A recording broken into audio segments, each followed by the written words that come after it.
When you're going, you take the cassette.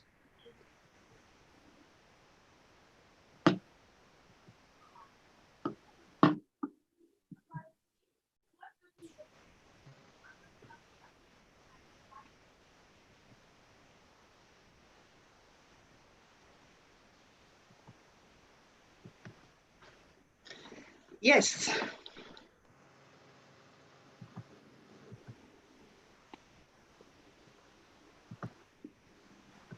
Yes, according to Wikipedia, a golden age is a period in a field of endeavor when great tasks were accomplished. The term originated from early Greek and Roman poets who used it to refer to a time when mankind lived in a better time and was pure. Dictionary also defines golden age, as a period of prosperity or excellent achievement. And of course, the ancient Greek philosopher Hesiod introduced the term in his works and days when referring to the period when the golden race of man lived. This part of fivefold division of ages of man, this is, it was part of the fivefold of the ages of man, starting with the golden age, the silver age, the bronze age, the age of heroes, including Trojan War, and finally, what some historians now describe as the Iron Age. The concept, however, was further refined, and the term golden age has always had a metaphoric element, that is a metaphoric meaning. While the concept of an iron and bronze age are still used by a lot of historians and archaeologists, in discussing the different ages of man, the golden age of Hesiod was a purely mystical period and has come to signify any period in history where the state of affairs for a specific phenomenon appear to have been on their height better than in the period preceding it and following the golden age. So when we refer to the golden age, we're talking about a period when the particular phenomenon we are looking at appears to have reached its height in achievement, whether in comparison to a period preceding it or a period following it. So when we talk about the golden age of women, it was a global language that was articulating belief in women's social and sexual freedom. So you can see there are some keywords here talking about believe that there's some kind of social and sexual freedom to how woman lives her life, regardless of the society or community the woman is from. Now, also the golden age of women have usually been used alongside the Elizabethan period in the Western world, especially in the United Kingdom and Britain. It was particularly associated with the period when the Queen Elizabeth used to dictate the trend of fashion and news. And this period also is particularly linked with the era of the development of the printing press, when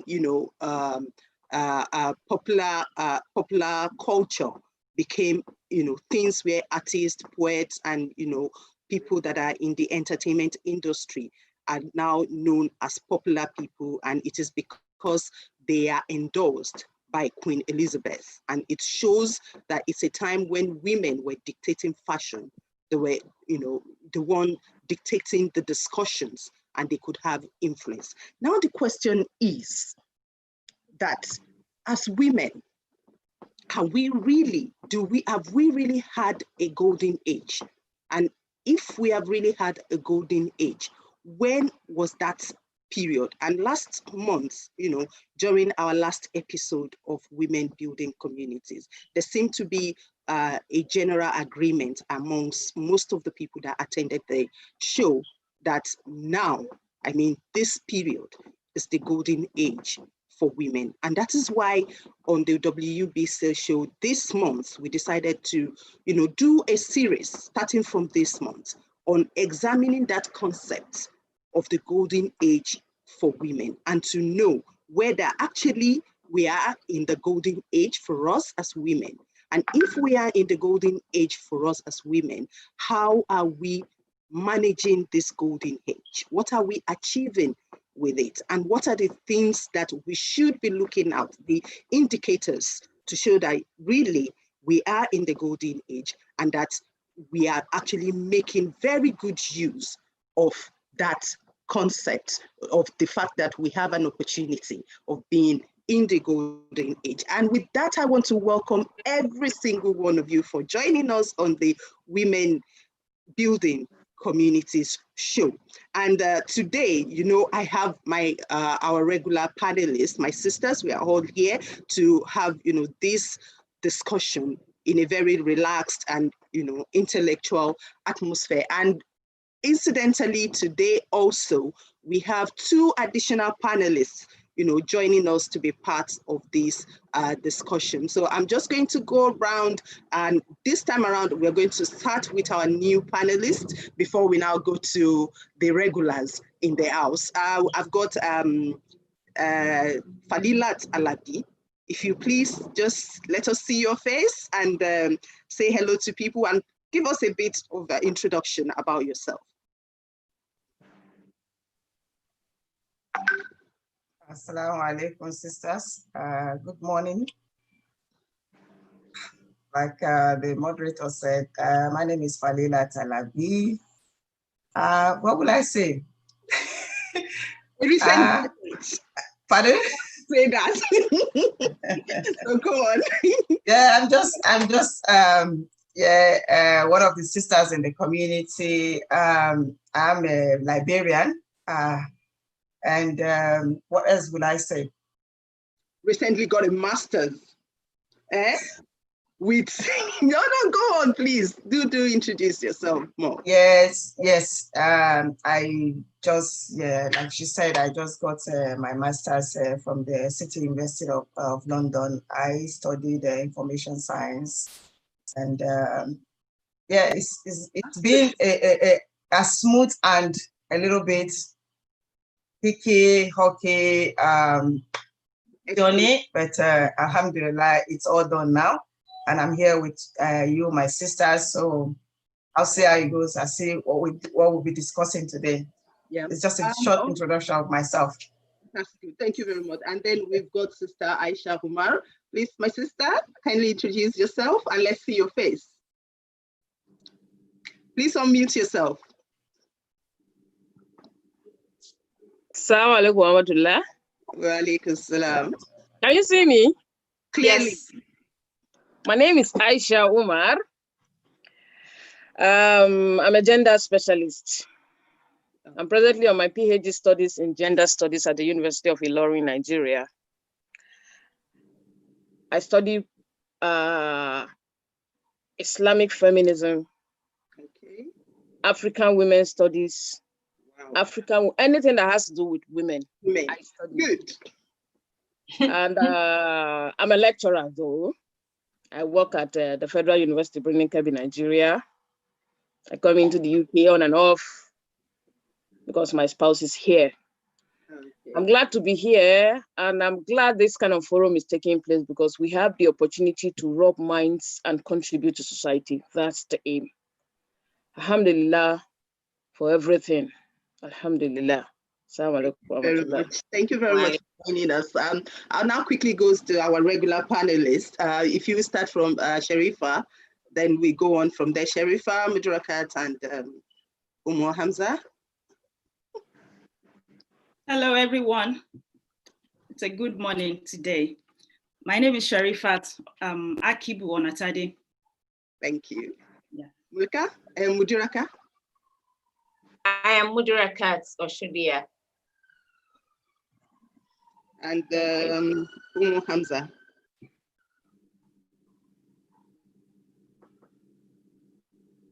Please remember to unmute yourself. We can't seem to hear you. Okay, I'm always having this problem. Can you hear me now? Yes, we can. Yeah, it's a bit. Assalamu alaikum, everyone. Royal Mustafa Tiami, Umu Hamza. Thank you very much. So we'll just go straight to the business. We'll start with the question which I've asked in the intro, are we really in the golden age for women? I remember last episode, you know, a lot of people seem to agree that we are in the golden age for women. So if we are, truly, let's just start from there. Do we all agree? Let's start from Sharifa. Do we agree it's a golden age for women? I want to take it from where we stopped the last time in our last episode, and I'll say it again. There is no consensus about the time for golden age for women, whether it has come and gone, whether there has never been a good time in the history. If you want to enjoy being women, women that we are, if you want to live the best of lives, we just have to take a look at the sources of goodness of those women before us. So one key factor that have been identified to help both in the past and in the present is formal education. Even though it didn't come so easy, these women had to fight for their participation in this education in the early times. I know you want to talk, that's something I should make clear today, because we said it will be a series. So for the golden age, agreeing whether it's golden age for women or not in any of the sectors will be what we'll be trying to do all through this series. I think this is the first one. And today we'll specifically be looking at education and whether there is actually there's been a change in the situation of women with regards to education and all those kind of things, or any other thing you can think of. But the first thing I want to get from you is, do we agree is golden age for women? You said any period is golden age for women. What did you say? Go on, because you're shaking your head. Well, I don't totally agree, to be honest. You don't totally agree. Okay. Sister Aisha?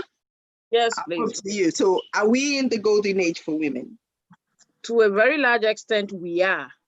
But how we manage it and what we make out of it makes it a relative word. Okay. All right. So let's now go to that. What makes it a relative word? If I was to ask you now that, we are in the golden age for women, what next? What are we doing with that golden age, especially with regards to our education? When we talk about education, how can we refer to talk about education and talk about the golden age for women? I think I would like Sister Sherifat, who started off on that, to go on with that. Yeah, as I was saying, in the early times, the participation in education for women is not so high. Education was initially mainly for men, and women dare not try to compete with them in this, as we highlighted in our last episode. And when I said formal education, I mean the education that usually takes place in the premises of a school, like academic learning, primary, secondary, then higher education, whether at a college or university. We have other forms of education, but the one that really made a difference in empowering women of history is the formal education. It's played very important roles in every aspect of their lives and in their communities as well. Okay. Mudra, you want to say something to that? Yeah, women's education. Historically, women were deprived of the rights to education due to some cultural norms and practices that held that women's education wasn't necessary. Then from the early 20th century, a fewer women began to have access to education. A few of them were able to achieve higher education. That's in Europe, in the European countries. For example, Marie Curie, she was a doctor of physics, and she was working with her husband in the discovery of radium. Then after her husband's death in 1906, she became the first woman to join the University of Paris as a professor. At that time, most women were just at home, taking care of children and homes. But during the World War I, that was 1914, 1918, while the men were at war. The women were the one that took on the men's job. Okay. But when the men returned, they pushed them back home. Fortunately, in 1920s, women's thinking changed. They began to view things in various ways. They had women movements that helped them to fight for their rights. Then all girls' colleges were established. Then many of them got to enroll in colleges and they were able to achieve higher degrees. They became educated. Then education gave them opportunities. Education gave them independence. Then they had job opportunities. They were able to take on professional jobs. They were able to become lawyers, doctors, and so on. They also have confidence. They had confidence. They started having fun. They started doing things that men were doing, which they could not do before. Okay. Now, I think we would, from what you said, would naturally move on to the issue of when we talk about education.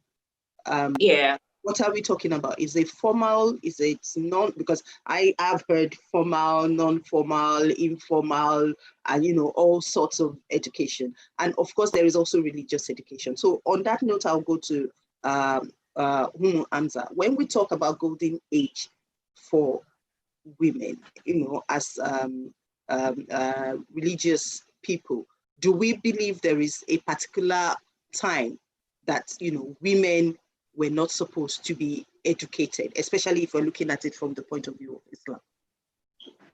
Can you hear me? Because I think I'm having a problem with my internet. Can you say that again? Can you hear me? We can, but just try and project more. I'm trying. I'm actually screaming here right now. Go ahead. Okay, yeah. For me, like from last topic where we kind of a lot of discussion around the golden age of women being now, I'm of an opinion that we're not in the golden age of women. That doesn't mean we can't be in the golden age. But what exactly does golden age mean to me? For me, before I did actually conclude that, like you rightly said at the beginning, it has to be an age of absolute development and a lot of good things going on and so many things. So you can actually classify that. I don't want to go with it, like you said before. You then classify that as golden age. With regards to education that we're actually talking about, if we look at what is happening today, especially with the Muslim women, you find out that a lot of people, if we say, well, women are in their golden age, is the Muslim woman in her golden age? Is the question I want to ask. Because if we look at it today, the opinion that is going around, especially if you have this piece of cloth on your head, is that you're not literate in any form, shape, or whether formal or informal. You don't have anything up here, that's why you're covering it up. You're not expected to know some things, you're not expected to do some things. And we are so relegated, or we so believe, even within the Muslim community, a lot of people they say, I want to stay liberal. I don't want to be the extreme because of this label that have been attached to the Muslim women. So, but if we look at history from where we're coming from, during the time of Prophet and those after him, women were of high level of intelligence and high level of education in whatever ramification you want to look at it. It was even said that Prophet told his companions that you can learn half of your religion from this rosy girl, and he was referring to his wife. And we know that Aisha was the person, may Allah be pleased with her, she related over how many thousands a day. So these are things that they were always going to them, the mothers of the believers, the early women, to actually learn from them.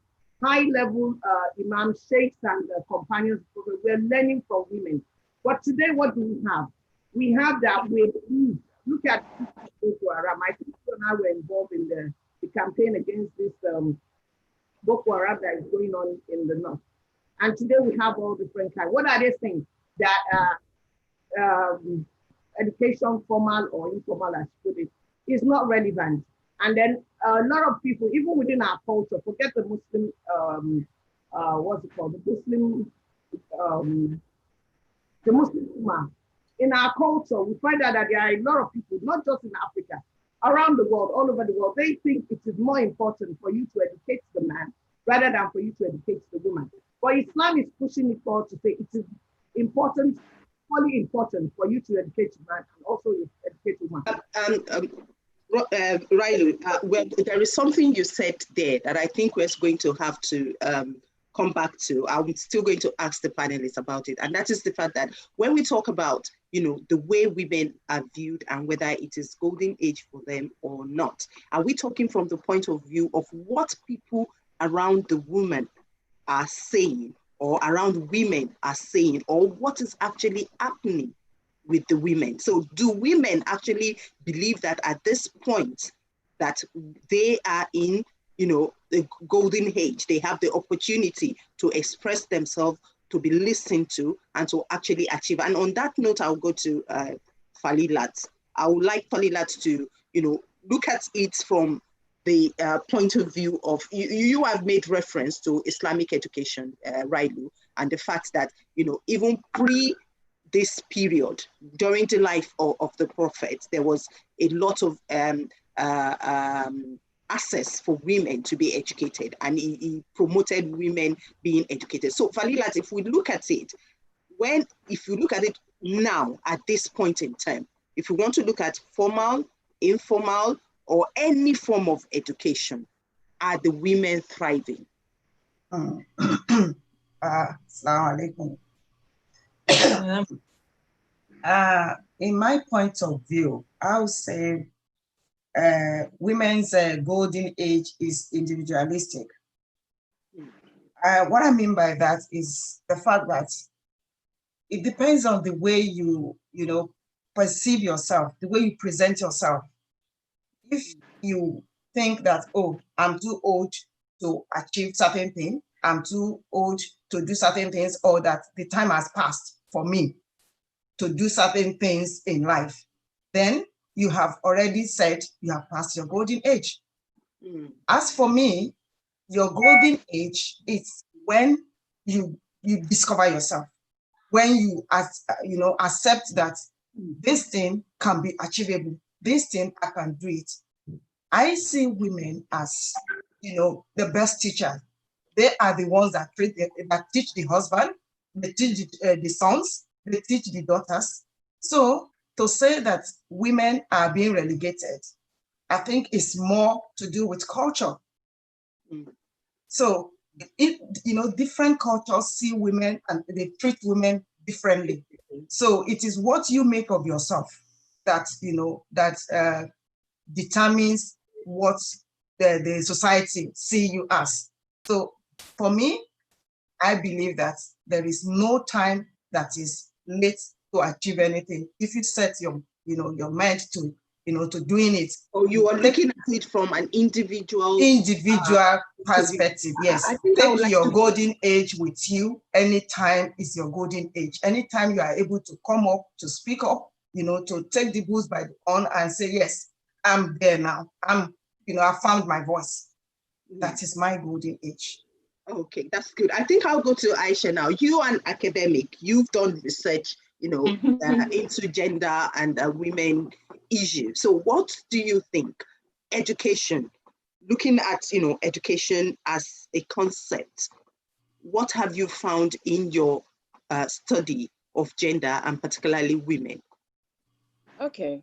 Like I said, when you talked about golden age, I said it was a relative word, relative concept, in the sense that the interpretation of golden age, whether within the society or in the religion, matters a lot. When we talk about education for women, education has to do with, there are different types of education: cultural education, religious education, secular education. But we tend to concentrate more on the Western concept of education here. That is why we think women have not reached golden age. Let me take us back a little bit. In the history of notable women in Islam, we have women like Fatima al-Fihri of Tunisia of the 9th century. She was very vast in Islamic jurisprudence. She built a mosque that eventually had a world university today. We have women like Maryam al-Idiliya of Syria. Maryam al-Idiliya was a mathematician. She co-participated in the establishment of algebra. Then we have women like Queen Amina of Zozo. These women didn't access Western education, but the education, the learning they had came from within their society and from the religious books they had at their disposal. That is Islamic religion. And they learned this thing. They use this so much so that they become established in world encyclopedia. So when we talk about golden age, for me, the woman has to let whatever first she must make up her mind that she wants to learn. Second, she must learn what is available within her, especially the compulsory one, which is the religious education. Then when she has learned it, she must apply, not just to herself, she must give to anybody around her. I tell women that women should grow themselves, should build their identity to be role models to their children and to any other person around them. That is how you will achieve your golden age. Then let us talk about now. In my study of what women have done, despite the cultural limitations, believe me, let's take Nigeria, for example, we are getting there. Every average young female in Nigeria today wants to go to school. That is one. Wants to do something, wants to be a partner to her husband and not a slave, wants to be relevant, both within her family and in the outer society. How we achieve it is a different story. Let us look at, remember Hawa Baba Ahmed, the first woman to use hijab in NTA. She was suspended, she was queried, but she stood her ground and stood for that female Muslim identity. And today, that legacy is established in all media houses and schools in Nigeria. I'm going to contest that statement with you because I have an experience that I would like to share. But before I come to that, because we're talking, and it's very important because when we talk about golden age, we are thinking about the achievement. And you just cited an example of Hawa Baba Ahmed and the fact that. But I know Muslim, for instance, I came to Nigeria and contributed very well. Her attention was more on the female. She co-established Form 1. Yes. Then she hosted the one and only youth camp for girls I attended in my life. I was still in secondary school then. And the impact of that camp still remains with me up to today. Then let's talk about Aisha, the young lady in the Nigerian law school. Please. The young lady in the Nigerian law school. We'll talk to all that. You still have the opportunity. There are, we would come to that. But I want, I have Railu's hand is up. So I think she wants to say something. Maybe she wants to respond to something you've said. But I told you there's something I want to contest. I'll come to that. And also there is one important thing that, question that I want to ask all of us. So Railu, can you quickly put in your contribution? Yeah, my take on, alhamdulillah for everybody's view, which is why we're here to share our views and opinions. But I'm just like, we are looking at the concept of golden age as in what is being conceived, as in what do we see. And that, if we look at that, like I said earlier on, I personally think culturally, morally, socially, any way you look at it, the woman of today, in my opinion, is being affected by what is around her. So it takes a lot, like Sister Fadila rightly said, it takes a lot for a woman to actually stand up and own that voice. So by the time we agree or we come to the stage to say that we are in the golden age, it does give, in my opinion again, it gives a go to the woman to say, yeah, you have achieved what you want to achieve. But if we call our attention to the fact that no, and that's where I stand. We're not, whether collectively or individually. Yes, a lot of people are doing things individually, but we haven't even gotten there. And that's why I mentioned earlier that a lot of women don't even want to relate.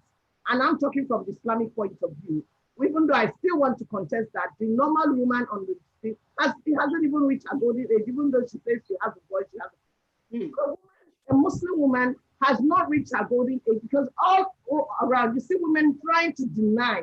They don't want to associate. I've seen a lot of people say, I don't want to be like you. I don't want to, I will be restrained. I will be restricted. The dean does not give me the right to do this. That means she's not aware of the fact that women before her who were in the heat of Islam were actually exposed, and they had a voice, they had a right, they had a right to a lot of things that today's woman who is claiming she's in her golden age cannot even come close to.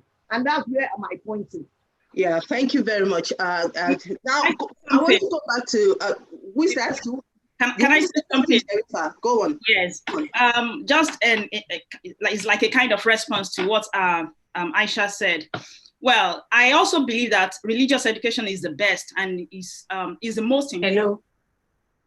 But formal education, if you only have religious education, Islamic education, it's good because it shapes our life and it shows us the purpose of our existence. But formal education is also very necessary. It's very important because it is what will give us our say. Imagine if someone doesn't go to any formal, doesn't have any formal education, but is very versed in the Quran or the Bible, just for example. They will still not meet up with other women out there. I don't know if you agree with me. Yeah, you know what? I do. I think that leads to my next question, actually, because when Aisha was talking and she was saying something about the fact that we have so much concentrated on Western education that we are not, recognizing the impact of other kinds of education that people have had. And I remember that there was a time I had a conversation with someone and I was talking about a woman on my street where I grew up who used to sell pepper. And I used to see her count so much money. And I knew her from when I was so little. And she was running that business of pepper selling. And she said, I think she had about 5 kids. And all of them went to the university. And she was actually taking care of them with that business of pepper selling. And she used to, manage her business. I used to wonder, as a little girl, I didn't really understand much. I just knew her as Yala Tato Aladubo, like the woman that sells pepper on the street. But I grew up, and every time I'm walking on the street, even after I've gone to the university and I know our children are graduates, they are doing very well. And I still see that she's selling that pepper and she's able to maintain it. She makes accounts. And there was a time I was talking with someone. I was saying, this woman, she does account balancing.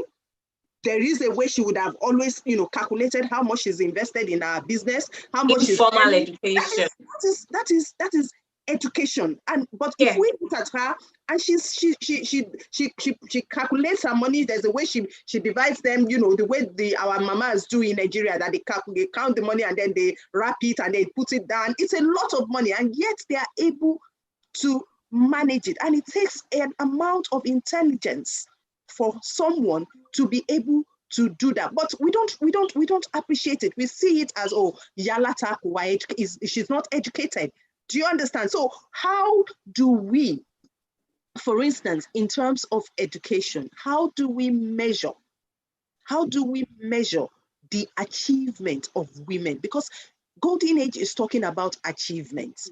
Yes. And we see it's talking about, some form of achievement in a particular phenomenon. And now we are talking about women education. How do we measure? Does any one of you want to take up that question? How do we measure the achievements of women in terms of education? Yes, Riley, you have your hand up. Yeah,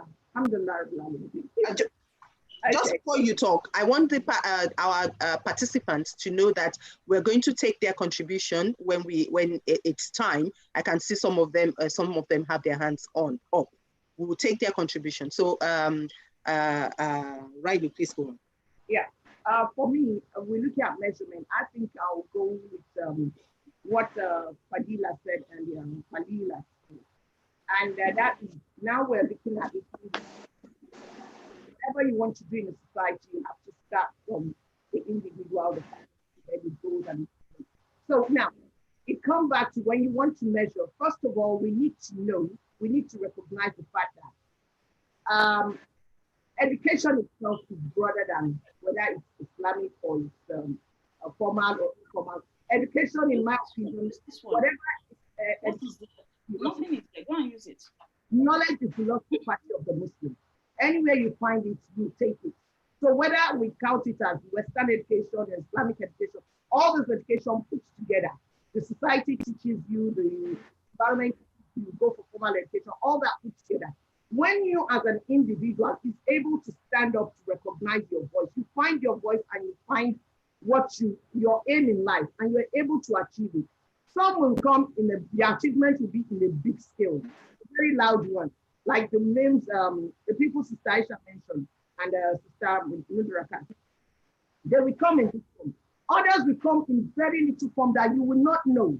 Like the example you gave, she had made a lot of changes in the life of her children and her grandchildren and her generations to come. She had made her contribution. Now, individually, for us to be able to measure whether we have reached that golden age, as individuals, we need to find our golden age. And that's where I refer back to, as a Muslim woman, I will want to see who are my models, who do I want to look like? And I go back and I see the Muslim women, I say, I want to look like this. There are hundreds and hundreds of Muslim women who contributed to the Prophet, who were close companions to the Prophet. They contributed to his mission. We don't know their name, but they helped in Islam today. So whatever contribution you want to make, when we do that individually, the whole society will begin to see a change. And again, that's why I said we have not reached our golden age, because look at our society. What are we seeing? We're not seeing what we want. When we begin to see a change in the society that reflects what we want to see, they say, be the change you want to see. So when we see the kind of change we want to see, then we can say in a larger scale that we are reaching our golden age. We're beginning, we might not be able to pinpoint to every single person, but we know individually we have contributed a little drop of water here, a little drop of water. And then the society is going to change. I begin to see a lot of things. And then we can say, yes, we are reaching or we're getting close to our golden age. Yeah, Aisha, you want to say something? Like she said, the ability to identify what we want. Why I talked more on the religious education is because by the time, like what is happening now, when we now concentrate too much on Western education, the religious and cultural education suffers. And the religious and cultural education, social education, are the shield with which you withstand the challenges that the Western education exposure will bring your way. For example, in a lot of Muslim homes now, like Sister Railu said, we have not reached there, because if the mother does not have that enlightenment, that education, especially religious education, she can't impact on her daughters. So by the time the mother does not have Islamic education to impact on her daughters, the children are completely brainwashed with Western education. By the time they go out there in the society, they can hardly represent Islam. So they are left behind. So for us to achieve the golden age, it has to be everything. Western education, Islamic education, informal education, the little nuances in our homes that our children need to know. They need to know them. A lot of children today grow up not knowing how to cook anything apart from Indomie. You know, they can't even cook for themselves, not to talk of for any other person. They won't. And as an adult, you continue to eat out. That's not it. The woman who sells pepper is there. A lot of women I have interacted with, have done street interviews to discover that the uneducated woman today believes more in education. She wants her children to go to school. When you ask her why you didn't go to school, why do you value school? Say, it is because I didn't go to school. That is why I am like this. That's the answer they give you. So education is associated with wealth and living well. Living well. Because it is when you have a sane mind, at least the basic necessities of life, food, cloth, and shelter, that you can now even try to achieve achieve your identity. And the ability to achieve your identity as a Muslim, first of all, identity as a Muslim woman, identity as I want to go to school, I need to do this, I want to be this, I want to be that, I want to arrive at my golden age. So without all these things, you can't, because the challenges of life will so overwhelm you that you will always be. I think I'm just going to make, you said something earlier about Awa Baba Ahmed, and I said there is something I wanted to contest. Yeah, before you go there. I'm raising up hand. I'm coming to Mudira actually now. I'm coming to her. But why raising her hand on the attendees? Yeah, we would come to the attendees. We would allow them to contribute. But what I wanted to say is that, when we talk about women achievements and women having impact with regard to certain things that they have achieved, I know that, yes, we talked about Awa Baba Ahmed. I know the number of it. I grew up knowing her as a newscaster in hijab. But in this 20th century, I've heard occasions, because I am working in the media, I've heard occasions where some women, some sisters in hijab have actually been stopped from work just because they are using the hijab in Nigeria, in a popular channel. Do you understand? That means that in terms of, yes, achieving it generally for women, we might not be there yet with that, although she was able to do it for herself, but how long lasting it is. And that is what will take me to Mudira before we now go to our participants, Mudira and Sharifa. And my question is this, Mudira, what are the implications? What are the implications of us as women being educated?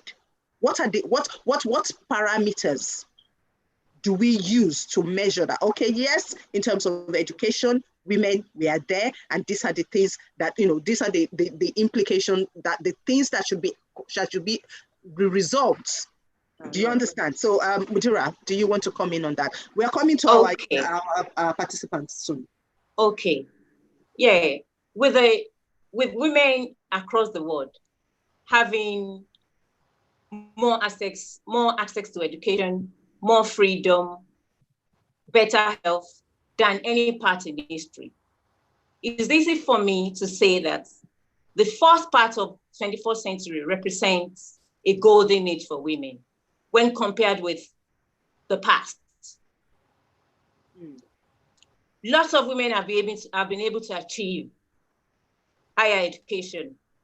We've been able to participate in all aspects of life. However, some children, some girls and women are facing challenges in some of the developing countries in the pursuit of their education, based on the factors such as poverty, poor infrastructure, sexual violence, culture, and so on.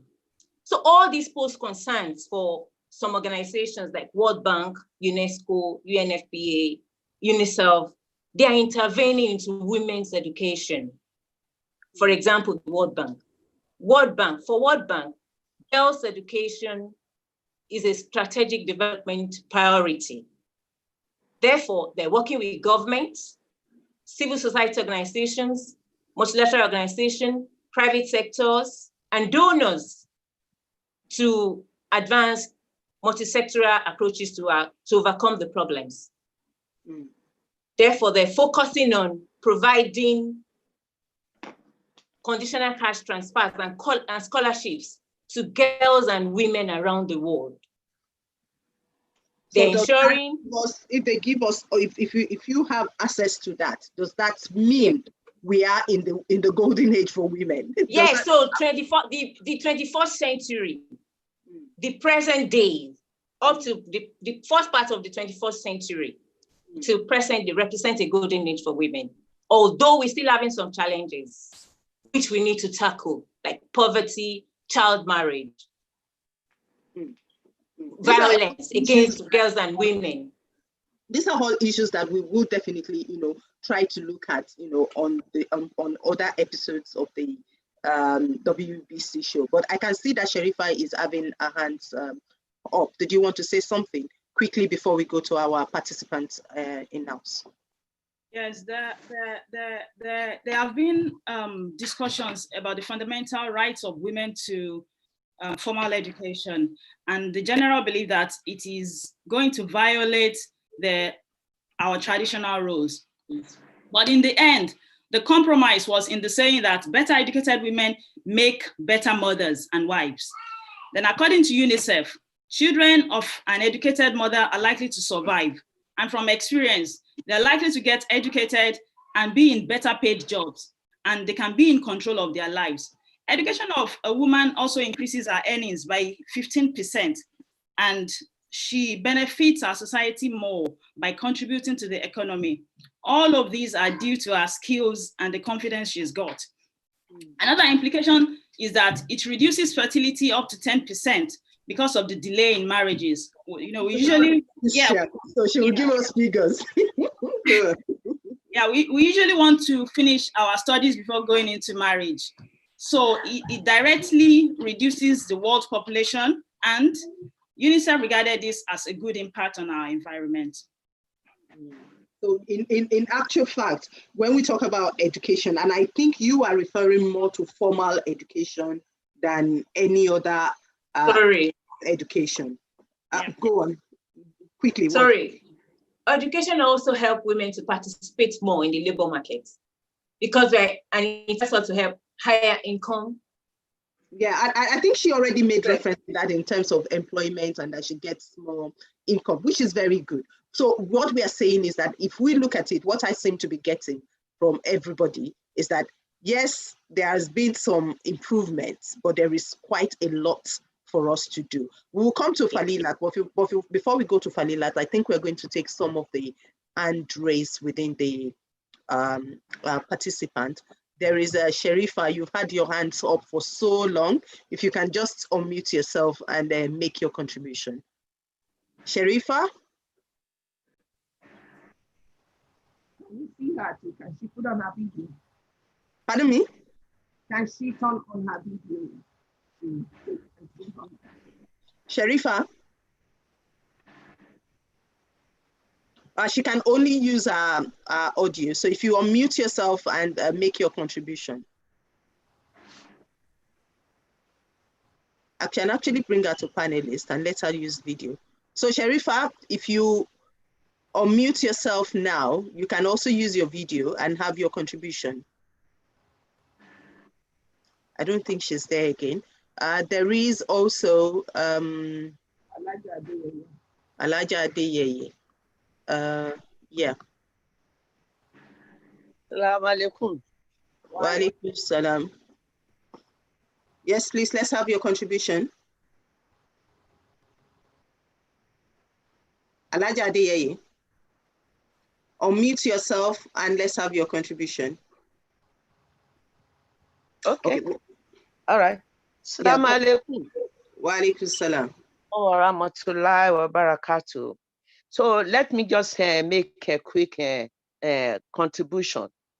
So if I have to explain myself fully, it will take a whole day, not even a week.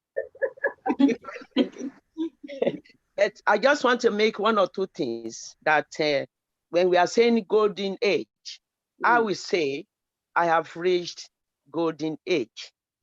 Individually. Because of my age.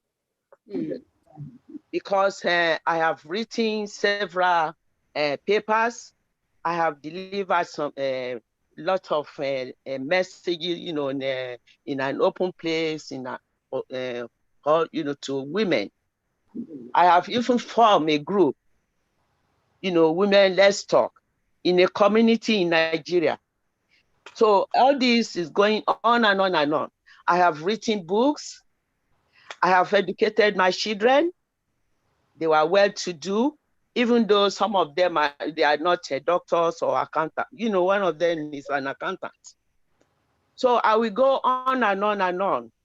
And I have a lot of women in the olden day, like Abisoye Ajayi Akinfolarin, like Funmilayo Ransom Kuti, Queen of Amina, and my main favorite role model is I have many of them, but my role model, which I'm following, is Mrs. Ibikunle Ibidun Ibukun Awoshika, the lady from First Bank. I have written so many books, and even if you ask me to come and deliver a paper, it will be better for me rather than, I will just give you this brief that I have achieved, my aim.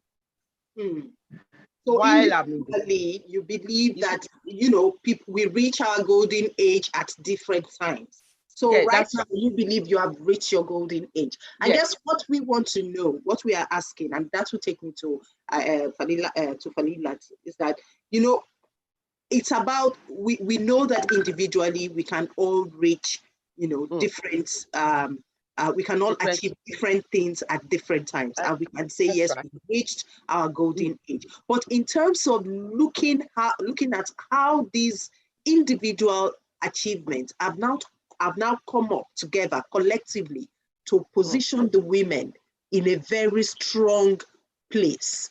Are we where we want to be? And if we are where we want to be, how much have we made best use of where we want to be? So Falila, you want to say something on that? Unmute yourself. Okay. Unmute yourself, Falila. We can't hear you. Sorry, okay. I didn't know that from unmuted. Yeah. Yes, I know. Yes, we've achieved, individually, as I said earlier on. But the thing that I think is holding us back, from this collective achievement that we aim, that we want to achieve within the community, is the envious part of us. We need to kind of embrace our achievement. We need to celebrate each other. Do not think that, when this person is the leader, because all of us cannot be leaders. That's one thing. If somebody, has that charisma to lead, encourage this person, support this person to lead. And that is why, I really support this initiative, this group of women building community. Things like this are the things, that will bring the women to limelight, that will make people know that yes, these women are ready to do this thing. And we hardly have this, this type of group within the Muslim community. It's mostly, social gatherings or things like that. But within the Muslim community, we need to, kind of embrace this group celebration. Do not say, oh, is she the only one? Every time she's the one doing this, every time she's the one doing that. That is the thing that is killing us in the Muslim world. We don't want to accept that everybody is designed for certain role in the community. The person that will be the leader is already destined to be the leader and is working towards it. So encourage the person, support the person so that this person can take you guys to the promised land. Don't say, yes, why is she the one that will do it? I need to be the one to do it. So until we get that right, it will be difficult for us to form that formidable force, to put ourselves in the society and say, yes, use our individual skills to collectively reach our destination. Yes. Hamza, Railu has her hands up. If you can say what you want to say quickly. Yeah, I just wanted to say that there's something that Fadila. Sorry, I keep saying it. That's okay. That's okay. And that is really key. And that's the fact that, and I was discussing this with someone, it's about leadership. When people are in a leadership position, it's two ways. Either you see yourself as, yes, I'm there, I don't want anybody to compete with me, or those who are behind you will not support you to push you up. And that is very, very common amongst us. And unfortunately, it is killing us. The first thing, I'm on a leadership course, and one of the things that if I don't get anything out of that, the thing I got out of that is that as a leader, your main task is to train those that will succeed you. So we don't have that mentality. We're always thinking this person is coming to replace me. So that's why our whatever skills that we have is not trickling down. We're not impacting other people. We're not pulling ourselves together. And even when you're trying to do that, others around you are like, is she the only one? Pulling you down.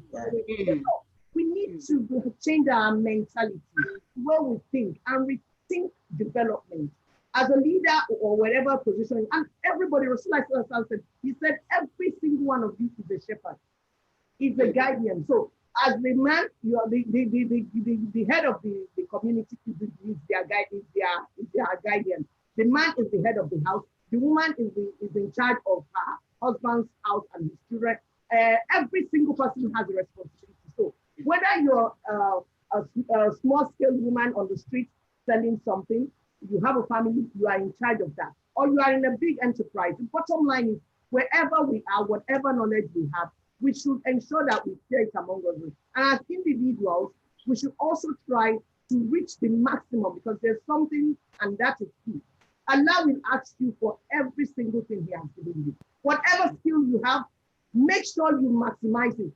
You have to maximize it and get the best out of it by sharing it with people, by getting the maximum. And that's why, as Muslims, we cannot settle for mediocrity. We need to be at the top of our whatever things that we're doing. So, as everywhere we are, wherever position we are, let us learn to take other people along in a positive way.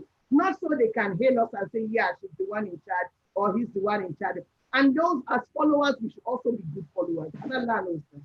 Yeah, that's really good. Thank you very much. We'll just take one contributions from each of us round on this topic before we just allow people to ask one or two questions, and then we go on. Yeah, Aisha, please. Assalamu alaikum wa rahmatullah. Yeah.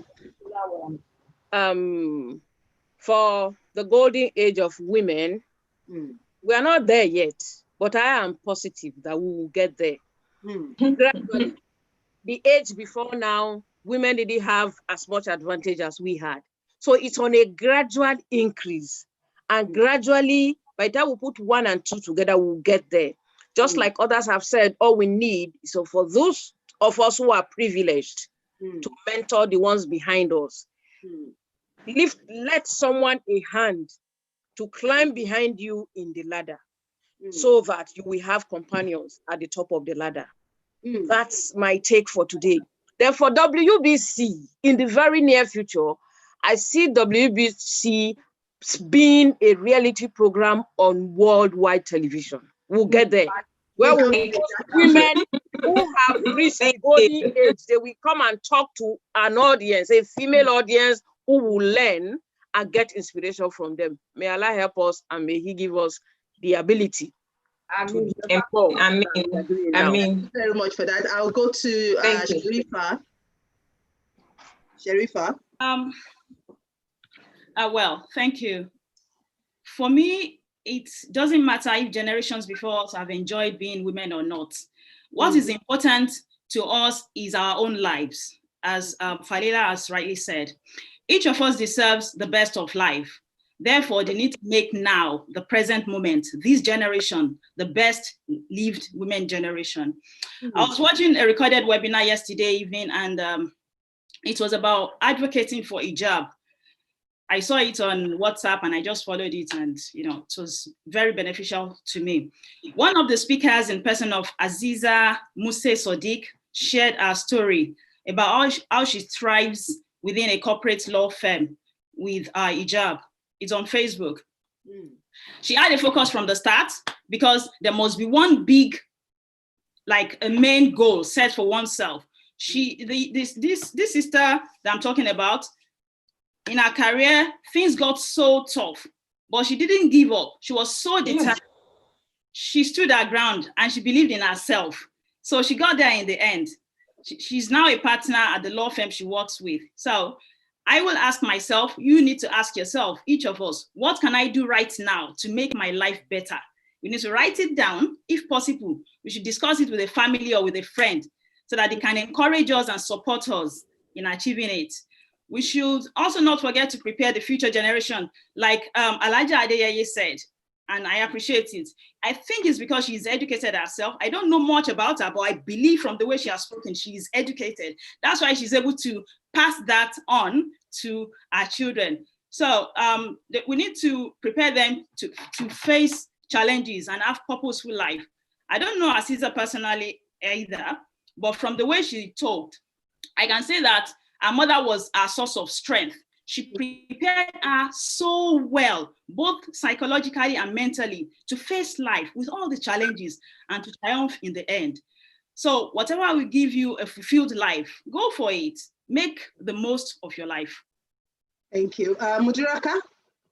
Yeah, for me, I feel we, as women, we need to work on accelerating progress on meeting women's needs. We need to empower ourselves to eradicate such things as early marriage that leaves girls and women out of school. We need to discover our potentials to help us to be able to participate in all the aspects where we're being discriminated against. Thank you. Yeah, Falilat? Okay, my take home today is that I want to encourage us to, kind of embrace self-worth and make sure we impact our community. We should stop being, we should stop playing the victim role. We should always, we should take our, future in our hands, and try to embrace self-worth, encourage people that want to grow so that our community can grow. Railu? My take home for myself, first of all, and everyone of us today is the fact that the minute you think you have reached there, you have stopped growing. And the minute you stop growing, you are dead. So there's still a lot to achieve. We can still do more. Even when you think you can still help others, and that's the only way you can grow again, by helping others. So let's reach out. Let's try to achieve our maximum, and we continue to do that to the way they will go into the brain. And let's help others to find become the best version of who they are by sharing whatever we know and helping them to grow, helping to give access to whatever resources that we think we can help them to, and to help them discover the things that they might naturally or not know that they have access to. And may Allah help us. Yeah, thank you very much. Unfortunately, we won't be able to take, I have a hand up within the attendees. I actually promised that we're going to take 1 or 2 questions from them, but I'm not sure if we are able to do that at this time because time is fast spent, but we will be here next month and we would have, we will continue with this discussion because today we've tried to look at it more from the point of view of education. And what I want to say, or what we have said, is that yes, the golden age for women can be individualistic and it can also be collective. However, for us to be able to achieve that collective golden age, which we want to be able to sustain, that our achievement is sustainable, it can pass from generation to generation, then we all need to first find our voice. We need to find who we are, we need to find education, and we need to achieve those things so that future generation can also, refer to it. And when we talk about education, we need to continuously appreciate that, yes, formal education is very important. It's very important. It makes a difference. But at the same time, there are all those other types of education, formal, informal, non-formal, and that we should appreciate everybody for their skills. The fact that somebody did not go to a formal school and something does not really mean that they are not, educated in some form of ways. So we need to actually, appreciate ourselves, and we need to know that, yes, as much as there will be leaders amongst us, the leaders should always do everything possible to help others to get to where they are so that the more we have, the merrier. And of course, for those of us who are not yet leaders, we don't need to pull down others for us to get to where we want to get to. We actually need to, work together, educate ourselves as much as possible. And WBC is one of the ways that we hope we will be contributing you know, to this process of educating ourselves, our community. It's not just about Islam, it's actually about women generally. It's about Muslim women, it's about women that are not Muslims. It is about us making a difference in our life and making that difference so that our children and the future generation can also be women of substance and women who would achieve their full potential. So we would see you next month, when we would also be looking at another aspect, you know, of the woman's life and how we are progressing and how we should progress and how we can help to develop our community. And with that, I would say thank you very much to all the participants, everyone who joined in today. I'm sorry if you had intended to ask a question and we couldn't take your question this time around. You can please text us. You can send WhatsApp messages to us. You know, if there is anything particularly you want us to address more. And if you are interested and you feel passionate about a topic that we are discussing and you want to be a guest panelist, please do feel free to let us know, and we'll be very happy to have you join our panel of discussion. And on that note, I say thank you very much, everyone. So can we all say bye-bye to people and just wish them until we see them next month? All right. Bye. Bye-bye. Assalamu alaikum. See you next month, inshallah. Please remember, go on Facebook, YouTube, share our videos, subscribe to our channel. We are on Facebook, we are on YouTube, and you need to subscribe. In order for us to really get this to as many people as possible, you need to subscribe, and like, leave comments, tell us things. If there are things you want us to discuss, please send it to us. And this is very important. Women, we must get to that point, peak level of achievement and sustain it. So see you all next month. Bye. Yeah.